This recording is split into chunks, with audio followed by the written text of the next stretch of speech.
Hi guys, today I'm giving you a very simple and quick tip about how to calculate or add numbers. So here is the column that I want to add all the numbers. If I do it manually, it will take me a long time. So that's why we usually works with the big number in Excel sheets. So the work can be quick and easy for us.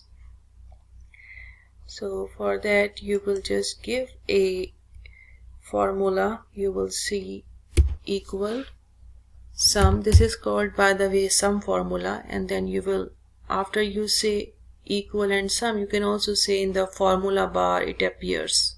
You can do it here or you can do it here. It's up to you. It's easier if you go to a formula bar because you have more space. So equal sum and then open parenthesis.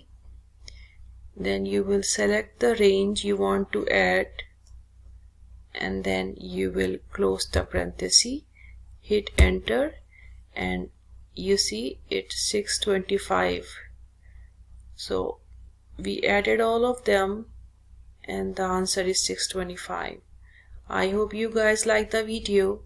I hope to see you next time. You have a good day.